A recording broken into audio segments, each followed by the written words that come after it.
بسم الله الرحمن الرحيم الحمد لله رب العالمين والصلاة والسلام على أشرف الأنبياء والمرسلين وعلى آله وصحبه أجمعين سبحانك لا علم لنا إلا ما علمتنا إنك أنت العليم الحكيم ولا حول ولا قوة إلا بالله العلي العظيم الحمد لله الذي هدانا لهذا وما كنا لنهتدي لولا أن هدانا الله رب اشرح لنا صدرنا ويسر لنا أمرنا واحلل عقدة من لساننا يفقهوا قولنا قال المصنف رحمه الله تعالى ونفعنا بعلومه في الدارين آمين ตรงไหน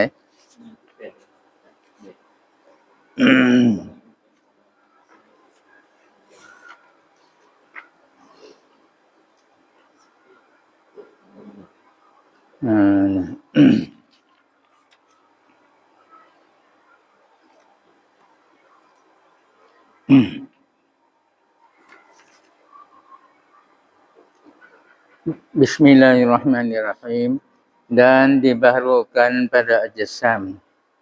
dan pada jauhar iaitu seperti akwan yang empat และเขาให้ว่าเป็นบารูในทั้งหมด20คือสิ่งที่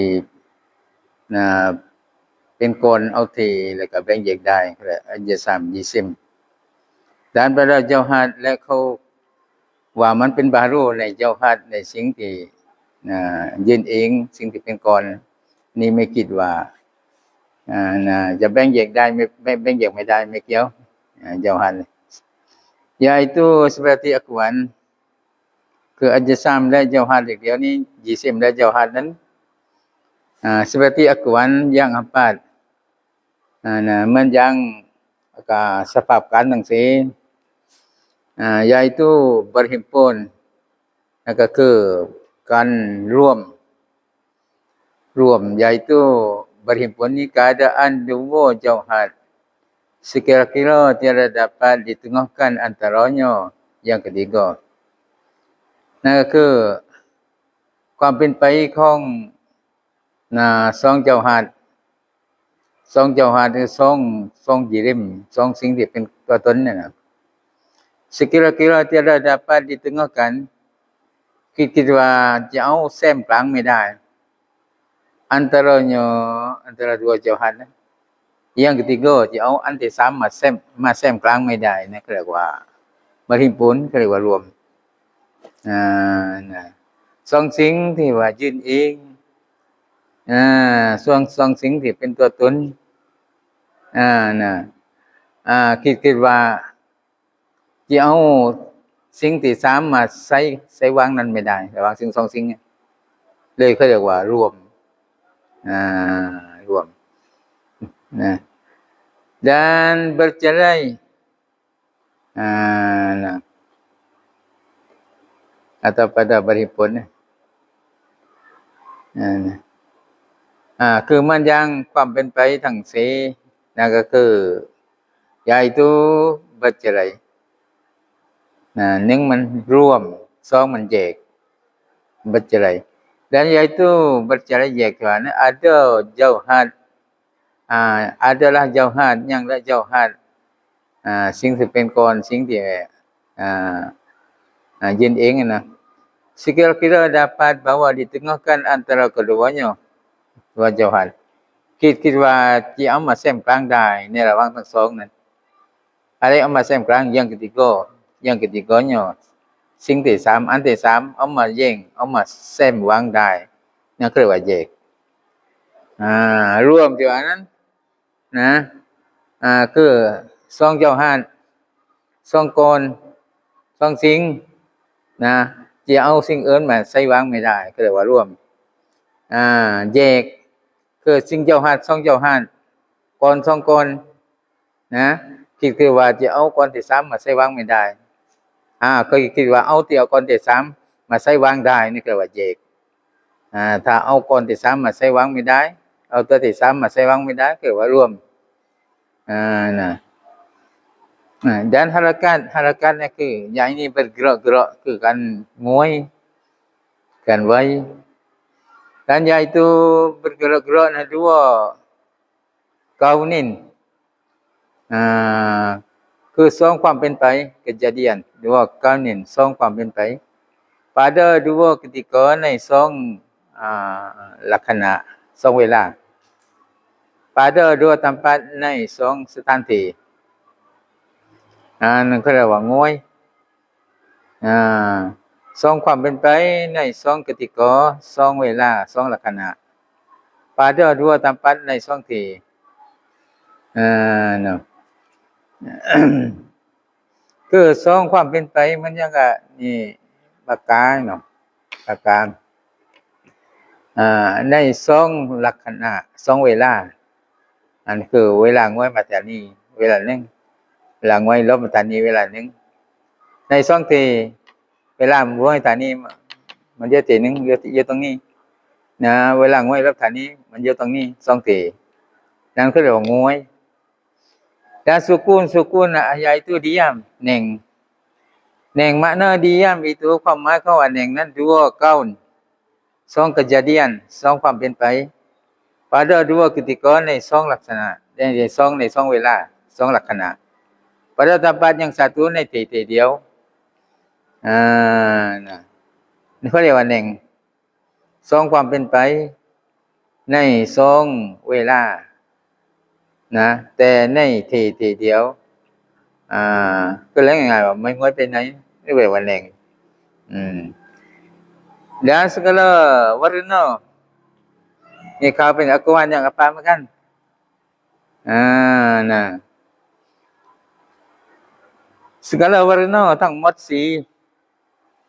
แต่mana warna itu และความหมายของว่าสีนั้น kaifiyah yang terhenti melihat akan dia itu atas melihat bagi sesuatu yang lain สีนั่นคือเป็นวิธีการลักษณะเป็นลักษณะหนึ่งเป็นวิธีการหนึ่ง yang terhenti melihat akan dia ที่ค่อยทานในการเห็นมันนั่นนะเป็นลักษณะหนึ่งเป็นวิธีการหนึ่งที่ค่อยทานบนการเห็นมันนั่นนะ itu atas melihat bagi sesuatu yang lain บนการแลสิ่งอื่นนี่ใหญ่ตัวนี้เป็นด่านแรงเป็นด่านนะคือวิธีการหรือว่าลักษณะที่ค่อยท่าในการเห็นมันในการแลมันนั้นบนการแลสิ่งอื่นด้านจะย่อและค่อยท่าในการเห็นมันนั้นค่อยท่าแสงตัวเจนสีdan makna cahaya itu adalah ความหมายคำว่าแสง kaifiyah yang tiada terhenti melihat akan dia atas melihat bagi sesuatu yang lain คือวิธีการที่ไม่ค่อยท่าในการเห็นมันนะบนการเห็นสิ่งอื่นนี่ก็ว่าแสงนะสีนะสีนั่นคือเป็นkaifiyahเป็นวิธีการที่ค่อยท่านในการเห็นมันบนการเห็นสิ่งอื่นบนการแลสิ่งอื่นคือและค่อยท่านในการเห็นมันบนแสงนั่นแหละตัวเจนสีแต่แสงเดียวนี้คือวิธีการที่ค่อยท่าไม่ค่อยท่าบนการเห็นมันนั้นบนการเห็นสิ่งอื่นนั่นแสงdan tu'um ni racat ni kau benda akuan yang apa nah ada apa ni hình tượng nè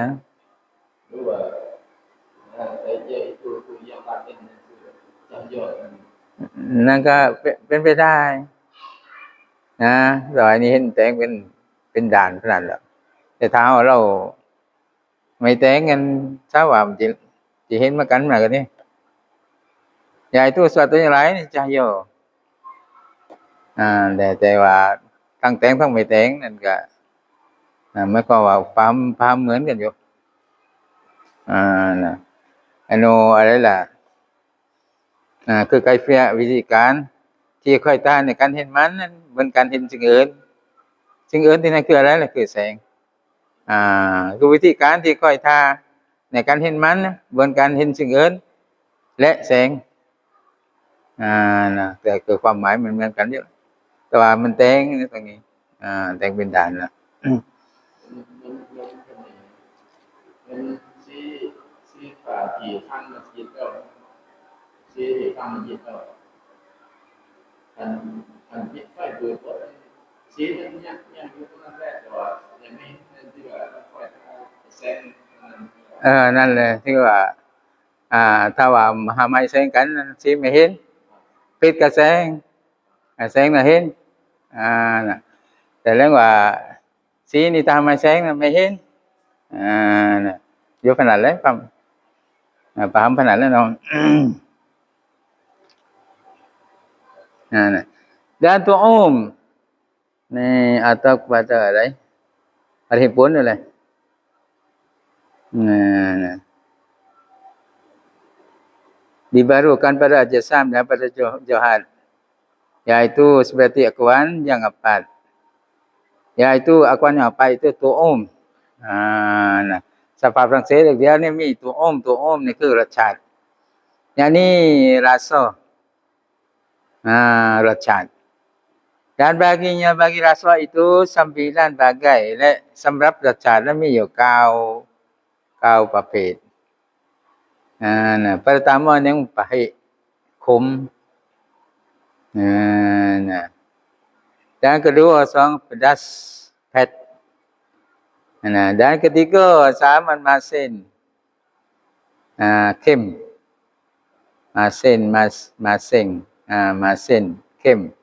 dan keempatมันกลัดกับลามตาเลยตามว่านะอลิฟหมายเลยกลัดจะกาลัดกลัดควาดdan kelima masam ase เปรี้ยวรสชาติdan keenam hok man beratนี่แบบมินสมหรือว่าapa namanya berat min som dan ketujuh man manis หวาน dan kedelapan 8นั้นlemuk man kesembilan tawat 9มันจืดนะdan segala bau-bauan และทั้งหมดกลิ่นนะมันเข้าไปในอะไรakuan yang empat maka bagi bauan dia ni amat banyak clean dan jingtimak kan lah maka sekalian akuan dia ni a'rad yang baru เป็นสิฟัตของ baru ต้องเป็นเกี่ยวกับเรื่องรสชาติเป็นสิฟัตของ baru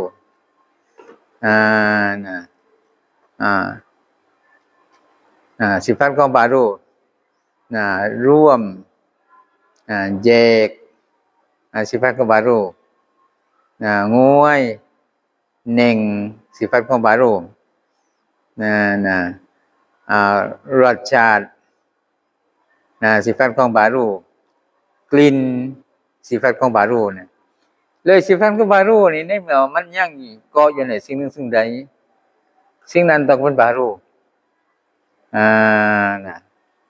มันยังกับภูเขาควรมันว่ามันไม่ใช่ baru เพราะมันยังก่อนแต่มันบอกมันยังก่อนแต่ในการทำเลยถึงเราเถียงมันว่ามันมีสิฟัต baru แล้วเสพไปที่มันมันจะเป็นเป็นเดิมไม่ได้ที่ดำไม่ได้ในสิฟัต baru ล่ะการเน่งของมันการมีสีมีแสงของมันนั่นคือสิฟัต baru แต่ลงทุกๆสิ่งที่มีสิฟัต baru ที่มันเราสิว่ามันก็ดิบไม่ได้มันต้อง baru นะ Kemudian maka berkata sahibul jauharah rahimahullah taala หลังจากนั้นได้กล่าวด้วยเจ้าของกิตับจอฮาระเตาฮีดรอฮิมะฮุลลอฮุตะอาลาชื่ออิบราฮิมอัลลากอนีหรือว่าอัลลักกอนีในเจ้าของกิตับซอฮีฮุลจอฮาระว่าเป็น تجد به صنعا بديع الحكم لكن به قام دليل الآدم تجد به صنعا بديع الحكم لكن به قام دليل الآدم Ani nasaya engkau dapat dengan dia ni menjawab kongที่ก่อนให้ฟังรุดอิลานัฟซิกะซุมมันตะกิลีลิลอาลามิลอัลวีซุมมัสซุฟลีjawab ฟังรุดคือท่านจงเล่ที่คนมากันรับก็ร่างของท่านหลังจากนั้นท่านโยกย้ายกันเล่นั้นไปเลยอาลัมเบื้องบนหลังจากนั้นมาเลยอาลัมเบื้องล่างได้เมื่อท่านเล่ร่างที่ร่างของท่านเล่ถึงอาลัมเบื้องบนและอาลัมเบื้องล่างจะยึดบิฮิสุนอัมบดีอัลฮิกามีlakin bihi qama dalilul adami saya engkau dapat dengan dia แน่นอนคุณจะได้รับรู้ dengan dia กับมันกับอันติเลของคุณนั้นdengan segala alam yang tersebut dulu itu dengan segala alam yang tersebut yang dulu itu ni kalau badan pada dengan dia niแทนคำว่าdengan dia nasya engkau dapat แน่นอนคุณจะต้องได้รู้รับรู้ dengan segala alam yang tersebut itu ด้วยทั้งหมดอาลัมที่กล่าวมาแล้วนั้นไม่ว่าจะเป็นอาลัมเบื้องบนหรืออาลัมเบื้องล่างก็ไม่ว่าแหละperusahaan คุณจะได้พบว่ามีการพยายามyang amat indahที่ยิ่งที่แปลก lagi amat teguh ialah ยิ่งที่ว่าkukuh ยิ่งที่กระชับlagi utus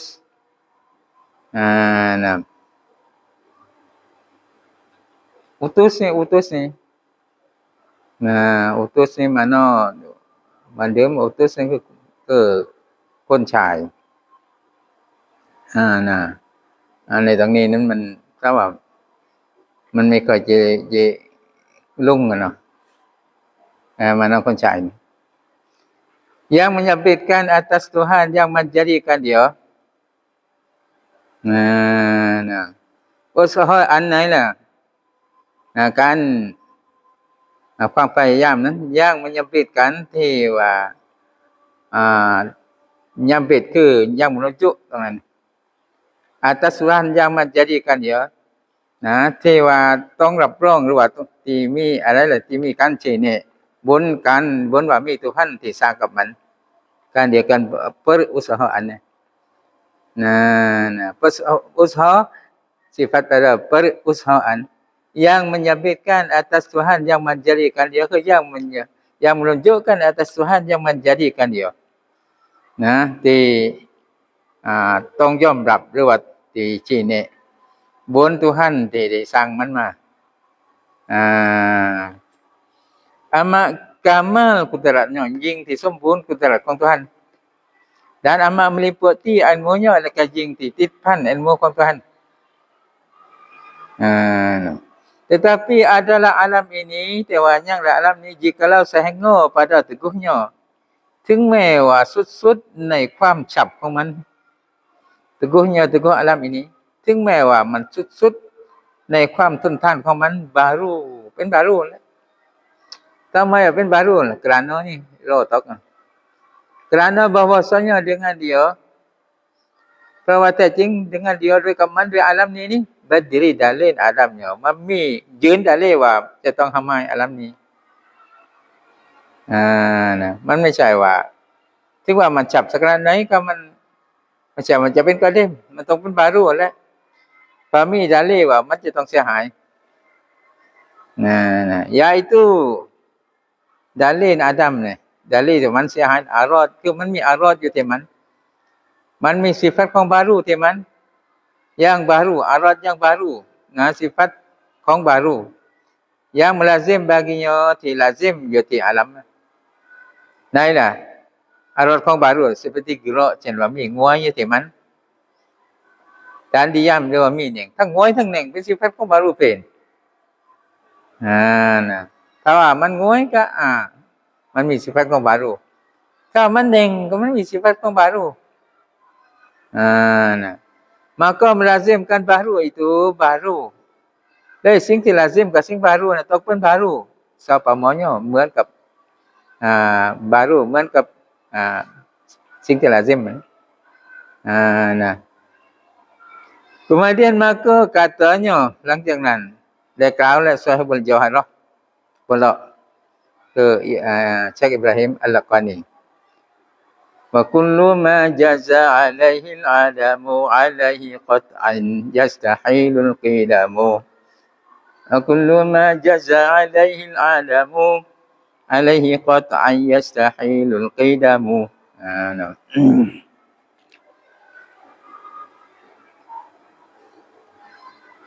dan tiap-tiap barang yang harus atasnya Adam atas barang และทุกๆสิ่งที่harus บนมันนะหามายทุกๆสิ่งที่เป็นไปได้มันหามายสิ่งนี้เป็นไปได้ว่าหามายได้ atasnya บนสิ่งนั้น putus mustahil qidam เด็ดขาดเลยว่าการกิดำของมันเป็นเรื่องมุสตาฮิลการเดิมของมันเป็นเรื่องมุสตาฮิลเป็นเรื่องที่อาการไม่ยอมรับสิ่งที่ว่าharus Adam สิ่งที่harusหามายปัญญายอมรับว่าสิ่งนี้หามายได้เด็ดขาดเลยว่าสิ่งนี้เรื่องกิดำของมันเป็นเรื่องมุสตาฮิลเรื่องการเดิมของมันเป็นเรื่องมุสตาฮิลเป็นเรื่องที่อาการไม่ยอมรับketahui olehmu pun jengru apabila sudah tetaplah bahawa alam sekiranya muhdas คุณจงรู้ว่าเมื่อนั้นเมื่อใดได้มันคงแล้วว่าอาลัมทั้งหมดนี้เป็นมุฮดัส yakni ada dulunya tiada เป็นมุฮดัสเป็นสิ่งที่ว่าอะไรล่ะ ada dulunya tiada มันมีก่อนจากมันหามายมีหามายมาก่อนก็จะยังสิ่งที่ถูกทำให้เป็นบารูคือมันมีหามายมาก่อนและยังมุฮดิสอาการเดียวและผู้ที่ทำให้มันเป็นบารูนั้นคือผู้สร้างมันนะอาการเดียวกันalam itu yakni yang mengadakan dia yang muhdis tu ni yakni yang mengadakan dia kan alam ผู้ที่สร้างกันalam Allah Taala นี่คือผู้สร้างalam คือมุฮดัสสิ่งที่ทำให้เป็นบารู Allah ผู้ที่ว่าสร้างสิ่งนั้นคือmuhdis artinya zat yang wajibil wujud Allah หมายถึงว่า zat yang wajibil wujud เป็น zat ที่ wajib ต้องyang ada wujud ituที่ยัง sifat wujud tiada awal ไม่มีที่แรก dan tiada akhir ไม่มีที่จบไม่มีที่แรกไม่มีที่สิ้นสุด dan adalah baginya bagi Allah beberapa sifat kamalat และก็ยังสำหรับอัลเลาะห์นี่มากมาย sifat kamalat sifat kesempurnaan sifat ที่สมบูรณ์ yang tiada terhingga baginya bagi sifat kamalat ซึ่งมันไม่มีที่จบสำหรับ sifat kamalat ของอัลเลาะห์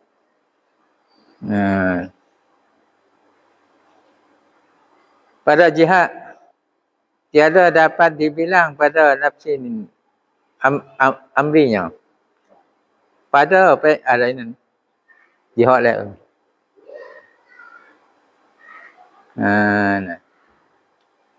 ada baginya beberapa sifat kamalat yang สำหรับอัลเลาะห์นั้นมากมาย sifat kamalat sifat ที่สมบูรณ์ yang tidak terhingga baginya bagi sifat kamalat ซึ่งไม่มีที่สิ้นสุดไม่มีที่จบสำหรับ sifat kamalat pada jihad ในด้าน tiada dapat dibilang pada nafsin amrinya ในด้านที่ tiada dapat dibilang คือจะนับไม่ได้ pada nafsi amrinya ในตัวของสิ่งในตัวของสิ่งว่านั้น1นั้น2นั้น3นั้นที่นับไม่ได้ sama ada sifat yang wujudiyah atau salbiyah ไม่ว่าจะเป็นสิฟัตประเภทหยังหรือว่าสิฟัตประเภทปฏิเสธเนี่ยสิฟัตประเภทหยังถ้าเราได้เห็นอัลเลาะห์ท่านบ่ก่อฮิญาบเราเห็นอัลเลาะห์เราจะได้เห็นสิฟัตวุจูดียะห์สิฟัตซันบียะห์นี่สิฟัตประเภทปฏิเสธนี่เป็นสิฟัตที่จริงอัลเลาะห์บ่สิฟัตกับสิฟัตนั้นแต่ว่าสิฟัตนั้นเราจะไม่ได้เห็นเพราะสิฟัตซัลบีสิฟัตประเภทปฏิเสธสิ่งที่ไม่คู่ควรกับอัลเลาะห์seperti firman Allah Taala yang Allah Taala kata wala yuhituna bihi ilma wala yuhituna bihi ilman dan tiada dapat meliputi dengan dia sifat kamalat ilmu และไม่ได้ปกคลุมนะกับสิฟัตกมาลาตนั้นความรู้ของเรานั้นรู้ไม่หมดว่าอะไรมั่งนะ dan sabda Nabi sallallahu alaihi wasallam dan Nabi sallallahu alaihi wasallam kata subhanaka la uhsi sana'an 'alaika anta kama asnaita 'ala nafsika subhanaka la uhsi sana'an 'alaika anta kama asnaita 'ala nafsika สุจิengkau hai Tuhanku ยิ่งที่บริสุทธิ์ยิ่งที่เกรียงและพระองค์Tuhanของฉัน tiada dapat aku hanya akan memuji atas kamu ฉันไม่มีความสามารถที่ให้จบกับการยกย่องบนพระองค์ Engkau Tuhan yang memuji atas dirimu พระองค์นั่นคือ Tuhan yang memuji atas dirimu ที่ได้ยกย่องบนพระองค์เอง dan sabda Nabi sallallahu alaihi wasallam dan Nabi sallallahu alaihi wasallam kata ma asaba abadan hamun wala ghamun aw hazanun ma asaba abadan hamun aw ghamun aw hazanun faqala yakni tiada mengena akan hamba itu คือไม่ได้ประสบกับบ่าวนั้นไม่ประสบกับมนุษย์นั้นดูก็จิตความสุขเศร้า atau geluh gesah หรือว่าไม่ได้ประสบกับความวุ่นวายนะ atau hazan ไม่ประสบกับความโศกเศร้า maka dibaca doa ini เลยเขาก็อ่านdoaนี้ Allahumma inni 'abduka wa 'abdu 'abdika Allahumma inni 'abduka wa 'abdu 'abdika wa 'abdu amatika wa banu amatika nasiyati biyadika madin fiyya hikmuka nafizun fiyya qada'uka wa as'aluka bikulli ismin huwa laka sammaita bihi nafsaka aw anzalta bihi fi kitabika aw 'allamtahu ahadan min khalqika aw ista'sarta bihi fi 'ilmil ghaibi 'indaka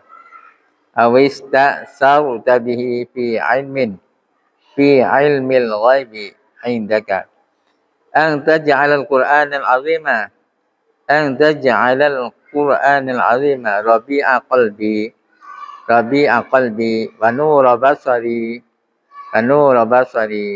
wa jilaa'a huzni wa zahaba hammi wa ghammi illa azhaballahu huznahu wa hammahu wa ghammahu fa abdalahu makanahu farhan faqila ya Rasulullah afala tata'allamuha faqala sallallahu alaihi wasallam bal yabtaghi liman sami'aha bal yambaghi liman sami'aha ay yata'allamaha. Malaikat menghilangkan Allah duka citanya. Ni tahu baca Jawi ni. Jadi tiada menganakan hamba itu duka cita atau keluh kesah atau hazan, maka dibaca doa ini ke Nabi Kawa. จะไม่ประสบกับบ่าวเดียวนี้ความโศกเศร้าหรือความวุ่นวายความเสียใจคือเขาก็อ่านดอกนี้ฉะนั้นพออ่านดอกนี้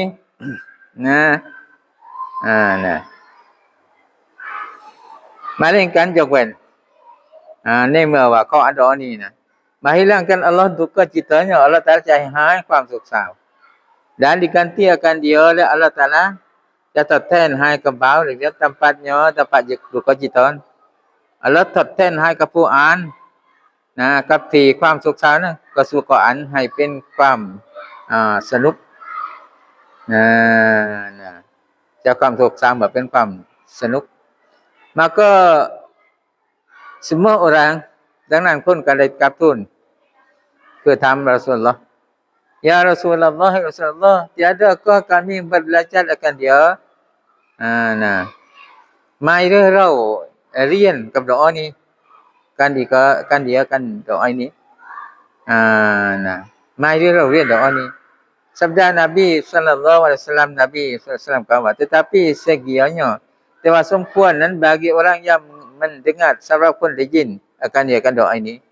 sempurna สำหรับคนได้ยินdoaนี้นี่ bahwa belajar akan dia คือจะต้องเรียนและกับdoaนี้maka adalah ayat dan hadis ini dengan yang lain ayat dan hadis ini menunjukkan cene tiada kesurahan kamalat Allah Taala cene ว่าไม่มีที่สิ้นสุดความสมบูรณ์ของ Allah Taala dan tiada diperhatikan kita และเขาไม่ได้ตกหนักให้เราบุคลับเนี่ย oleh Allah Taala Allah Taala ไม่ได้ตกหนักให้เราคนบุคลับ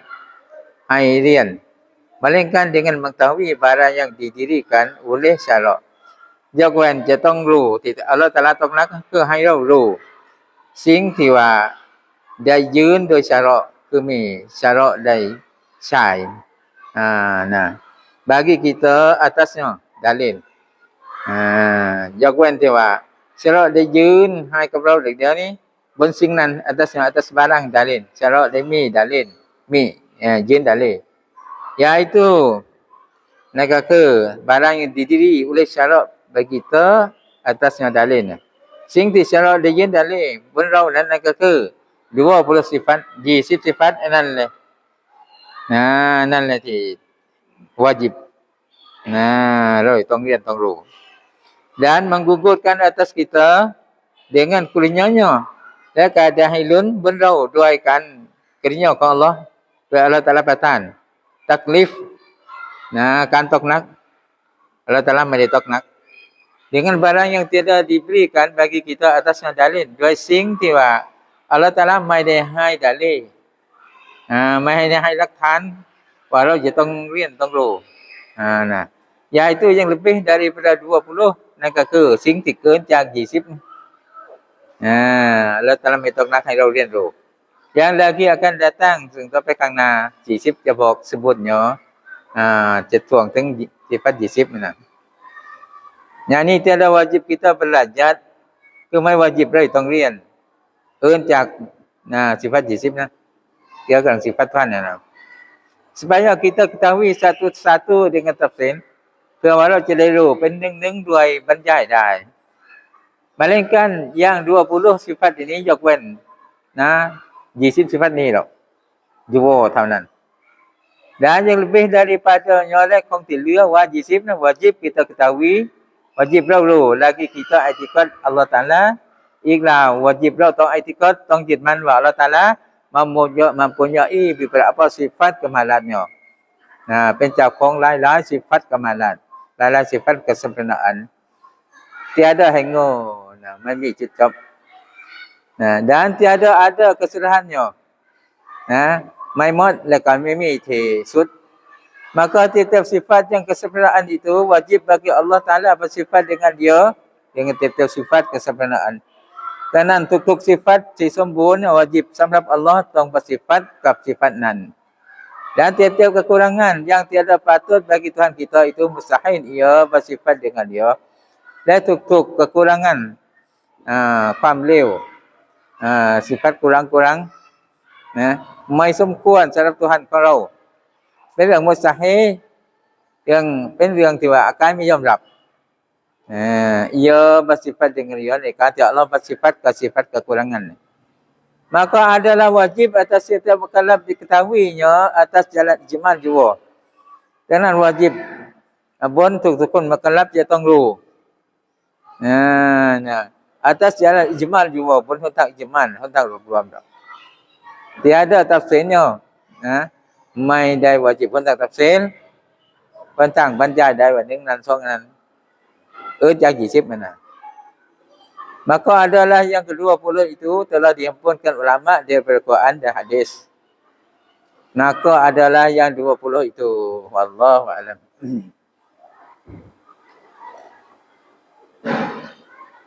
Bismillahirrahmanirrahim. A'udzu billahi minasyaitonir rajim. Bismillahirrahmanirrahim. Alhamdulillahirabbil arrahmanirrahim. Iyyaka na'budu wa nasta'in ihdinas siratal mustaqim siratal ladzina an'amta 'alaihim ghairil maghdubi 'alaihim waladdallin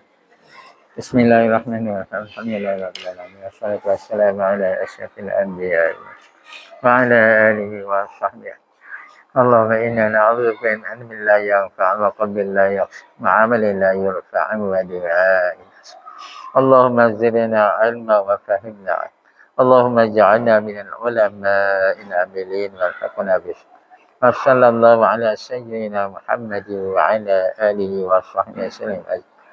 سبحان ربك رب العزة عما يصفون وسلام على المرسلين الحمد لله